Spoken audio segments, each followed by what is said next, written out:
Well, good morning, everyone. Last Sunday night, I was speaking, and we got to the point of Jesus' ministry where he had not only calmed the storm or calmed the lake when he and his, thank you, Johnny, when he and his disciples were on the boat together, but he had also come in contact with one or two demoniacs, one of whom was apparently particularly fierce, and yet Jesus was able to receive him, heal him, and cause him to go away and preach of the good things that Jesus had done for him. Jesus' response to this man was very careful, was very considerate, and it was very compassionate, even though to most people confronting him, there would have been no way that those virtues would have sprung to the fore. Most people would have become defensive, aggressive, and hostile toward him. But Jesus does nothing to ridicule this man or accuse him or threaten him or condemn him. He graciously accommodated the man's deranged mind and shows him a powerful sign of the truth and effectiveness of his ability to heal him by granting his wish that the supposed legion of demons that he perceived were in him should be transported into the pigs, the herd of pigs that was nearby. And so it was that those pigs ended up hurtling into the sea, and the man could perceive that he had been healed of what he thought was this legion of demons. Matthew chapter 8, verses 32 to 33 read, Jesus said to the demons, "Be gone," and they came out and went into the swine, and behold, the whole herd rushed down the steep bank into the sea and perished in the waters. But then it says, the herdsmen, the people that were attending to these pigs, they ran away and they went to the city and reported everything, including the incident of the demoniacs. So here was a miracle that would leave a lasting impression not only on the man who was healed, but also on the folk that had witnessed it, even though they were not actually healed themselves. This was an impression of Jesus' ability to deal with both the effects and the cause of the sickness of this man once and for all. Also, it was a miracle which witnessed to the people of that country who otherwise might never have believed that the demoniac had been healed. And of course, that gave him opportunity and entrance back into the community that surrounded him. And the miracle was a second sign for the apostles' sake of Jesus' command and authority over the forces of nature, the elements of the natural creation, both the lake, the wind, the seismic event, and over humanity itself. With just a word, Jesus could direct the movement of wind and sea, and now also 2,000 large beasts, these hogs, that he was able to direct just with a word. Mark and Luke say that when the crowds went to Jesus, they found the healed man clothed, and he was now in his right mind sitting at the feet of Jesus. And we considered what a wonderful symbolic picture of the state of all people that this is to those who come to Christ. Before coming to Christ, all of us are like this demoniac, confused, depraved, out of fellowship with God, living among the dead, because of course all mankind is effectively dead, the walking dead, heading to the grave. Before we come to Christ, we're without that protective covering of atonement. We are without the abiding home in the Lord, which we have promised to us by being in Christ. After coming to Christ and submitting to him, we become clothed with righteousness. We are blessed with a renewed and a transformed and a sound mind. And our delight ought to be to rest in Jesus' presence as we listen to him, whether we're hearing the words that he spoke by somebody else speaking them forth, or whether we're reading them. Obviously, we don't know everything that Jesus said during his ministry, let alone his whole life, but what has been left on record is obviously all that we need for edification, exhortation, and comfort and instruction concerning Christ. Now, the crowds are very much symbolic of the majority of mankind. They feared Jesus. They resented his presence and his condemnation of the things that they value. Obviously, those pigs, dirty and non-kosher as they were very valuable to the people in terms of money and in terms of food. And these people, they requested that Jesus go away, leave them alone, which is typical of most people in the world when it comes to the things of the Lord. Jesus is a gentleman, though, and he would not stay where he was not welcome, but he did leave them a very effective witness in the person of this healed demoniac. Jesus commanded the healed man to return home and to witness to friends and family. More than that, this man, we're told in Luke chapter 8 and Mark chapter 5, that throughout the whole city and the greater province of Decapolis, this man bore witness to what Jesus had done. That evening, after healing the demoniac, Jesus re-entered the boat, crossed over the lake, and came to his own city, which we understand to be Capernaum on the northern shore of the lake. So this would be night time by now. Well, anyway, Mark and Luke state that large crowds immediately received him again. So Jesus could hardly keep away from the multitudes, even that late in the day. Now, at this point in the gospel records, Matthew seems to depart from the true chronological order of events. He does that for 8 verses and then picks up again at chapter 9, verse 10. From there, the record continues to verse 38. Matthew chapter 9, verses 10 through 13 is a repetition of the Pharisees' complaint made a year ago. Their complaint was that Jesus eats with publicans and sinners. Now, the publicans weren't people who owned a pub and sold beer, wine and ale and that sort of thing. These were the tax collectors, the hated tax collectors who worked for the Roman occupiers. And the Pharisees were complaining that Jesus and his disciples would not only fellowship with these people by having physical contact with them, but were actually eating among them. And the Pharisees' disapproval is probably aggravated by this time, a year after they first expressed that complaint, that it's more aggravated this time because Jesus' popularity among the people is much greater now than it was a year ago. And the religious leaders are feeling vexed at Jesus' success.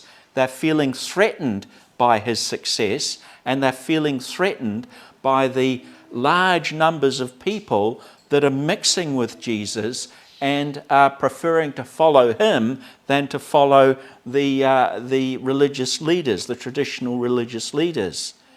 Matthew chapter 9, verses 14 through 17 is another repetition. It's a repetition of Jesus' parables about fasting.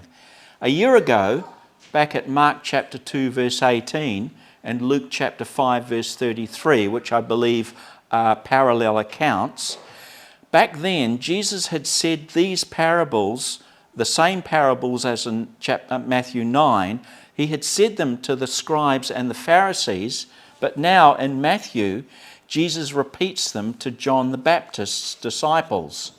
And if this is now near the end of the Jewish year, at about March, as I believe, then John the Baptist had been in prison for about 19 or 20 months. So we'll just have a read of what Jesus had to say to the disciples of John from Matthew 9 verse 14. The disciples of John came to Jesus saying, "Why do we and the Pharisees fast, but your disciples do not fast?" And Jesus said to them, "The attendants of the bridegroom cannot mourn as long as the bridegroom is with them, can they? But the days will come when the bridegroom is taken away from them, and then they will fast." Jesus' parables can be read in this case as a gentle exhortation to John's disciples to reconsider their reliance on and their allegiance to John. Now, John was a good man. He was among the most righteous men that ever lived. But Jesus here has to be gracious and considerate and compassionate toward John's disciples, because he knows that really they need to, as it were, abandon John and follow him.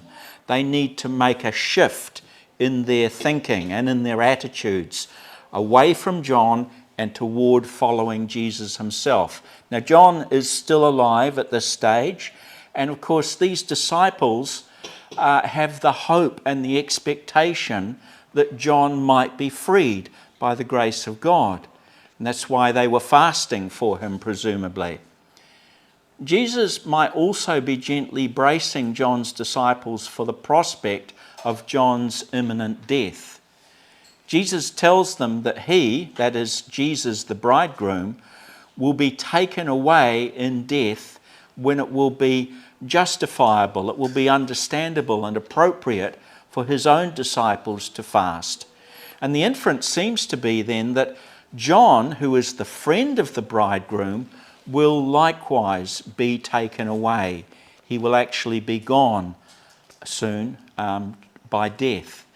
In that case, it would be justifiable, it would be understandable, it would be appropriate for John's disciples to fast at that time. And it may be that Jesus is very gently implying to them that, yes, you will fast, but follow me rather. Now, Matthew, Mark, and Luke all begin the next section by saying, "Behold," as if to say, "Look at this, see this remarkable thing." The Pharisees, just a very short time ago, had criticized Jesus, but now a man like them, by the name of Jairus, a synagogue ruler, is pushing through the crowd of sinners. He's pushing through to get close to Jesus, to fall at Jesus' feet, and to plea for Jesus to come to him, to show favour to him. Jesus had said at verse 13 of Matthew 9, "Go away and learn what this means. I desire compassion and mercy instead of sacrifice." Did Jairus maybe make the approach with these other Pharisees and take to heart what Jesus said? Did he think about this when he returned home to his sick 12-year-old daughter, probably the most precious thing in his life? Did he come to realize that all his religiosity, all his piety and sanctity, his fasting and tithing and offerings and rituals and self-deprivation for God, that they had not earned for him the reward or the redemption of his daughter's life and health? None of those things had been serving him or rewarding him as Jairus may have wished or hoped or expected. Did Jairus recall the healings he had heard of, or maybe even seen performed by Jesus at the synagogue, where Jesus had ministered the power of God in a spirit of compassion and grace and forgiveness? These were among Jesus' earliest public healings, were in Capernaum. Maybe now Jairus was thinking again. He was learning in a personal, practical way what the compassion and mercy of God are really all about. because he can feel the compassion, the pity for his daughter welling up within him, as well as, of course, for himself and his wife. Jairus was beginning to understand, because they were now, compassion and mercy were now what he wanted from God and Jesus more than anything else. So Jesus did graciously respond to Jairus' newfound humility and faith by arising and following him. At the same time, a tightly packed crowd of disciples and other people all surged after him. So that brings us to the end of verse 19. Now, the matter of spiritual defilement from contact, or we might say fellowship, with sinners, or from touching the sick or the dead or the unhealthy or the physically unclean for some reason, this was a great hurdle to most Jews when it came to accepting Jesus.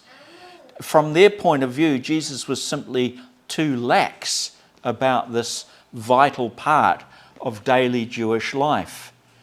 Jairus had faith that Jesus was undefiled by sinners. Jesus had a power or an authority over even sickness and death. And now an unclean woman also puts her faith to the proof by pressing in to touch Jesus through the crowd. We read about that, we'll read about that from Mark this time. Mark chapter 5, verses 25 through 28.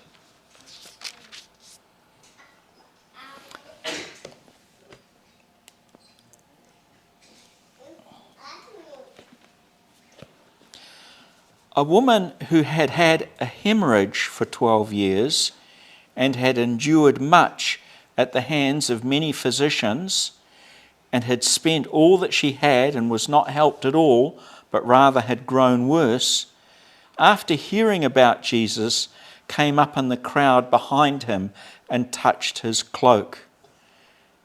Try to imagine the very sorry state of this woman, not only having had a hemorrhage for 12 years, but also enduring much at the hands of many physicians. And we get some concept of some of the terrible things that physicians would do, those from the Egyptian tradition, but also from Greek, Roman and Persian traditions. She might have been exposed to high temperature. She might have been exposed to beatings as if to try and remove the supposed demon. All sorts of terrible things she must have undergone. So this poor woman was effectively suffering from a continual menstrual flow, which for 12 long years had made her anemic, that is, iron deficient. All that time she had suffered pain, chronic fatigue and weakness, but in the midst of the crowd she would have looked a pale, thin, frail creature, and presumably people, if they had known that she was afflicted by this condition, they would have immediately forsaken her as unclean. For some reason, she had only recently approached Jesus. Possibly she had only recently heard about Jesus. It is possible that she was from Decapolis, where the demoniac had lived, and where she may have heard the testimony, first or second or third hand, of the healing that Jesus had performed on the demoniac whom everyone had feared for so long. But having heard of Jesus, she proved herself to have great strength of character. By faith in the gospel, the good news that she had heard, she resolved what she would do and was determined that no obstacle would defeat her. She had presumably heard about miracles of healing regarding Jesus in the past. They might have been distant, faint news from far away or from months earlier. But she would have imagined that being unclean, Jesus would not wish to have any contact with her. She has evidently learnt that Jesus was not like that. In this woman, we see an example of what Paul wrote at Romans chapter 5, verse 3. Tribulation brings about perseverance. Now, the woman had to learn that the hard way, but she was obviously of the right mind and temperament to learn perseverance. Some people have what we call resilience. It might be natural to their personality or temperament. This woman was one of those, I believe. So she had learnt perseverance, and as Paul goes on to say, perseverance develops proven character, and character gives rise to hope, and hope does not disappoint. We get some sense of her character in the fact that she was willing to do by faith something that was extremely difficult, to actually mingle with the crowd, which might justifiably have dragged her away and maybe even locked her up or done even worse to her. And she pushed through that crowd, not being threatened or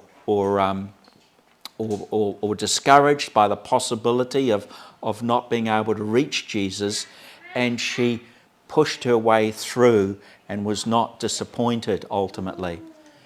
James chapter 1 verse 2 says, "Consider it all joy, my brethren, when you encounter various trials." I wouldn't suggest that this woman counted it all joy, the experiences that she had gone through. That is something that we have to learn to do in obedience to God's will for us. Consider it all joy, my brethren, when you encounter various trials, but the reason for that is that you must know that the testing of your faith produces endurance or perseverance. And James says, let endurance have its perfect result, that you may be perfect and complete, lacking in nothing. Now, this woman had learnt that nothing could separate her from the love of God, which is in Christ Jesus, and she proved this by drawing close, pushing in to be close to Jesus, despite the trials and troubles and the pressure of her past experiences and the trials and troubles and the pressure of the present crowd. Very easy to lose courage or to be put off by the pressure of crowds or the pressure of peers, the pressure of friendships even. Mark chapter 5 from verse 29.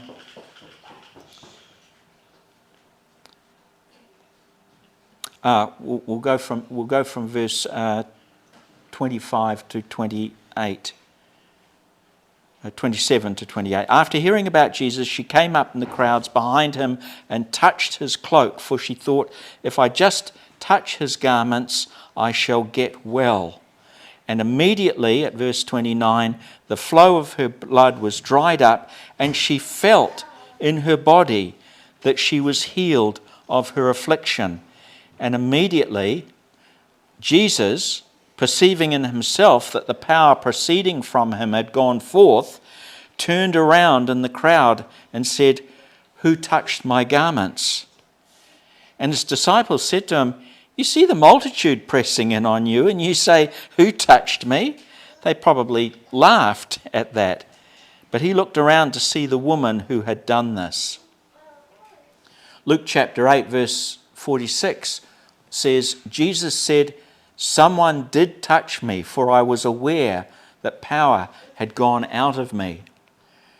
There might have been a dozen people within arm's reach of Jesus at that very moment, but the look in most of their faces would show Jesus that they didn't have a clue about what he was talking about. Most of them were standing there not so much to be close to Jesus himself, but to see a miracle, to see a spectacle, to see something exciting or amazing. And the only look in their faces was disappointment or annoyance that they had evidently missed something. They heard that Jesus had power had gone from him, but they said, I didn't see anything. But there was one young woman, probably the only person there with her head down, trying to avoid Jesus' attention. By now, she was turning away and trying to wipe away tears of joy with trembling hands, I suspect. She probably did not want to be identified to the crowd due to their disgust and indignation if they found out she had been among them in an unclean state. But Jesus evidently caught her eye and recognized she was the person he was looking for. Luke says, then the woman saw that she had not escaped notice. That is to say, she had not escaped Jesus' notice. Mark 5 from verse 33 reads, but the woman, fearing and trembling, aware of what had happened to her, came and fell down before Jesus and told him the whole truth. And he said to her, daughter, your faith has made you well. Go in peace and be healed of your affliction. Be perpetually healed of your affliction. Now, we all know the frustration of not being able to make progress as easily. Wrong paragraph. I'll start again from verses 33 to 34. Not only was the woman rewarded for her initial faith by having her hemorrhage miraculously healed, but now, in response to her faith and courage in sharing her testimony, she was made completely whole and restored to full health and energy and strength. And she was, of course, then in full fellowship and peace with God. She had received not only a physical healing, but a healing that comes through faith in God through Christ. He says, go in peace. And this was also tantamount to an instruction to all the people around him. Do not hassle this woman. She's with me. Rather like Boaz, who said to his workers, don't hassle that woman, that Edomite, Moabite Ruth. Now, we go into Luke now, chapter 8. From verse 49 through 50. While Jesus was still speaking, someone came from the house of the synagogue official. That synagogue official was Jairus, of course. And they said to the synagogue official, Jairus, your daughter has died. Do not trouble the teacher anymore. But when Jesus heard this, he answered him, do not be afraid any longer, only believe, and she shall be made well. So we all know the frustration of not being able to make progress as easily or quickly as we would like. And we have all felt, I believe, the anxiety of being too slow or too late to fulfill an appointment or to meet a need or to prevent some sort of a problem. Jairus had been feeling this way over the healing of his daughter, and now with the news of her death, Jairus was probably in complete despair. He would have likely given up all hope at that point. But Jairus needed to learn that Christ is never too slow or too late to meet any need. Christ is always able and is always at the right time, at the right place, and he's always there with the right attitude, the right motives, and the right purpose. His is the way, the truth, and the life. Sometimes we don't see it that way, but that's because we're not following him and seeing things from his same perspective. Jairus had probably felt that the delay created by the healing of the woman in the crowd, someone who presumably, before now, he would have dismissed or pushed away or discarded because of her uncleanness. He sees her as the delay that has cost his own daughter her life. The delay had prevented Jesus from healing her of her sickness. But Jesus wanted Jairus to see that the delay was a stepping stone to what would be a greater faith and a more powerful outcome. If there had not been any delay, and Jairus and Jesus would probably have arrived shortly after the girl had died anyway, but because of the delay, Jairus had seen and heard the evidence of Jesus' miraculous power in the woman, and Jairus had heard Jesus promise the woman that her faith would make her whole. So then Jairus had seen the promise fulfilled as new life and energy and colour had come back into this woman's frail body. And Jesus now promises to Jairus that Jairus also, if he would have faith and belief as the woman did, then he would see his daughter made whole also. Luke chapter 8 from verses 51 through 56. When Jesus had come to the house, he did not allow anyone to enter with him except the apostles Peter and John and James, as well as the girl's father and mother. Now they were all weeping and lamenting for her, but he said, "Stop weeping, for she has not died, but is asleep."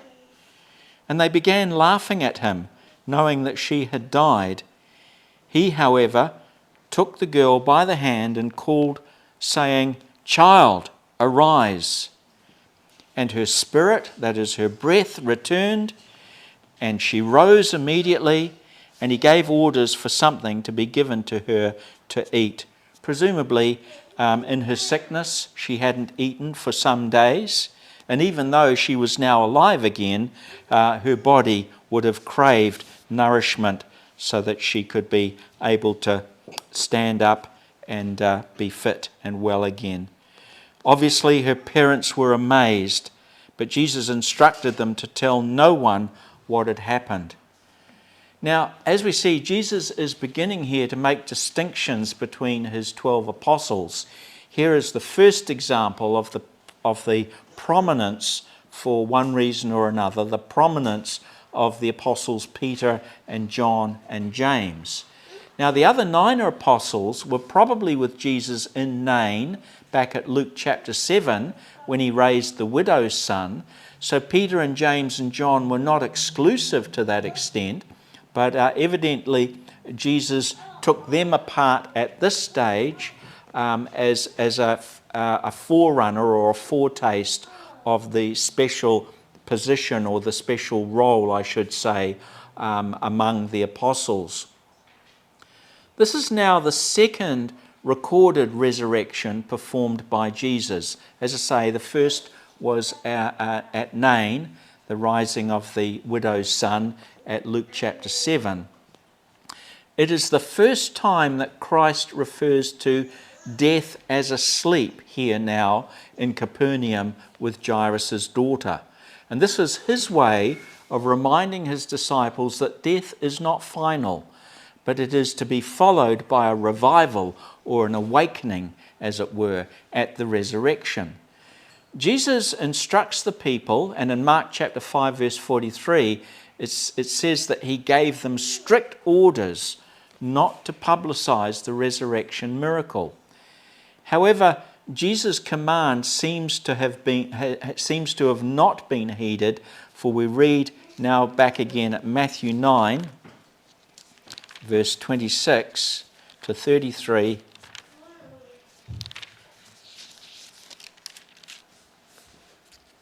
Matthew 9 from verse 26 to 33. Seeing the multitudes, hopefully I haven't got the wrong.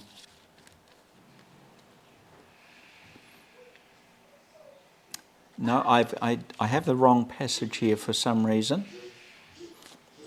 Never mind. Within just a matter of hours, and hopefully next time I speak we might be able to elaborate on them, because really they are the point here that it seems to relate to Jesus' command on the occasion of raising Jairus' daughter. Within just a matter of hours, Jesus' miracles of raising the dead and healing the blind and the dumb were widely reported around Capernaum. And this was in spite of Jesus' instructions. But Jesus had performed these miracles in Galilee before now, and so we might ask, why was this particular occasion the reason that Jesus asked or commanded for secrecy and confidentiality? Why was it so imperative at that time? Why do Matthew, Mark, and Luke all refer to it at this point? And I believe that there is one reason which Jesus could not explain to the people at this time, but which would become increasingly pressing as the months pass in the following year. The context suggests that these last 3 healings were performed for Israelites who were not among the multitudes, but numbered among the community leaders or synagogue rulers. Here then was another especially dangerous and threatening development as far as the religious leaders would be concerned. Jesus' growing popularity among the multitudes, and now possibly even among leaders in the synagogues, will be a provocation which the scribes and the Pharisees will not tolerate. Not only is Jesus a target for their hostility, but so also will be the Jewish leaders that are inclined toward him, both here in Galilee and, of course, in Judea and Jerusalem. And then, of course, another target of the people, the antagonists to Jesus, will be all those who follow him, including his closest apostles. So, God willing, next time I speak, I'll elaborate on those points a little bit more, and we will see, obviously, how they progress over the forthcoming year of Jesus' ministry.